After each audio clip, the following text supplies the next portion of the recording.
you all know this guy. Yeah, this guy. Italian man called Alessio Deledda. Oh, cazzo merda, I did it wrong, Italian. Anyway, this is not the point of the video. The point of the video is talking about Guilherme Samaia from Brazil, and about whether he might be worse than Deledda, because, I don't know, I'm running out of ideas.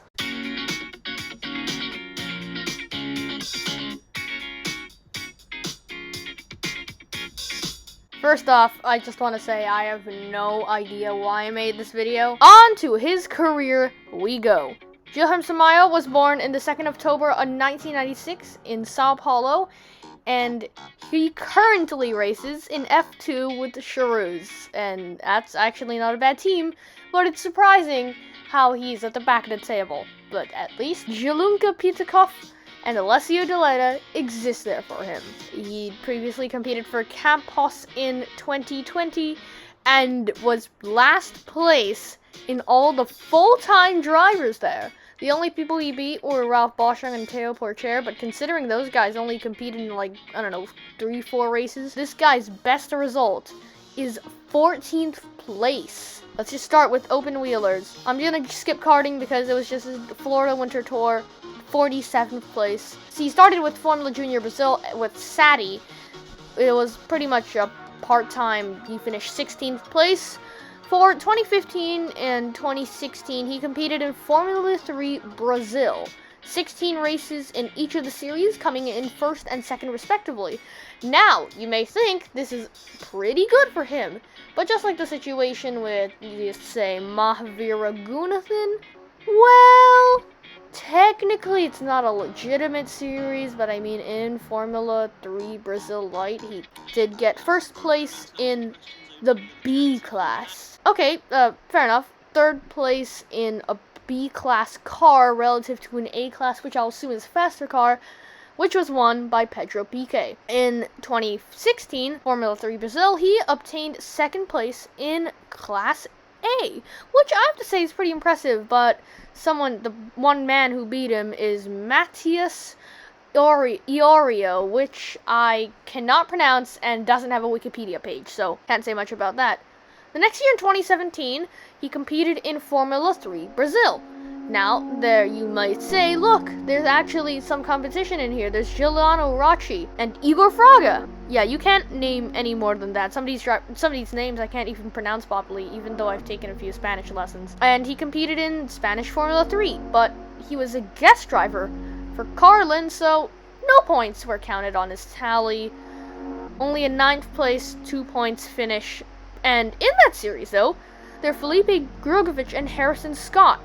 Now, those two drivers, respectively, got at least a win, with Harrison Scott taking 4 wins in all the races he competed in. So, you know, this Harrison Scott guy is talent, even if you've never heard his name before. And Guilherme Samaia in the guest driver league, he's only gotten 2 points, pretty much 0, practically. 2018, he would move on to Euroformula Open with RP. In this series, he placed 6th place, even with a consistent string of results and only 1 retirement, but only 1 podium, which came at the first race in Belgium. Well, at least he got some good times in testing, though, am I right?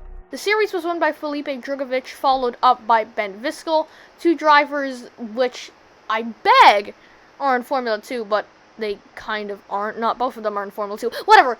2018, he also competed in Spanish Formula 3 as well, competing with the same Felipe Drugovich and Ben Viscal. This time, though, he's in 5th place in total of about 40 points, which I must say is actually pretty good. Yeah, pretty good results relative. Meanwhile, we're gonna jump to 2019. He competed in Euroformula Open and Euroformula Open Winter Series. Now, in the Open Series, there were the likes of, Dennis Hauger, Nobuharu Matsushita, Kaylin Williams, Jack Doohan, Yuki Tsunoda, Liam Lawson, and Marino Sato. Now, those people, except Nobuharu and Dennis, most of them finished in the about top 15, which I have to say is actually not that bad considering some of these drivers haven't competed a full season like Marino Sato. In Unfortunately, though, Guilherme Samaia was in 16th and only one podium, but still, you gotta give him the podium to his credit. He only finished about half the round and got 26 points. The only driver that competed more races than him and finished lower was Rui Andrade, which you might remember from Alessio Deledda video, as one man Alessio beat, so we're not going to count him in. For the Euro Formula Open Winter Series in 2019, he got 6th place, even though he competed in about 2 races. In 2020, now we're jumping to more present day, he competed in the Formula 2 Championship with Campos and finished disastrously. About 24th place, but at least he didn't crash that much. He didn't put other lives in danger per se, but he didn't crash much himself either, causing safety cars. He's slow, but I mean, he isn't eliminated all the time, unlike another driver I could mention. And he doesn't really retire, unlike Marino Sato. Yes, Marino Sato, despite beating him in Euro Formula Open the previous year, he has actually crashed more, even though he's finished higher with 8th place point finish. But whatever. Now we jump to the present day. He is driving with Charouz in Formula 2 yet again.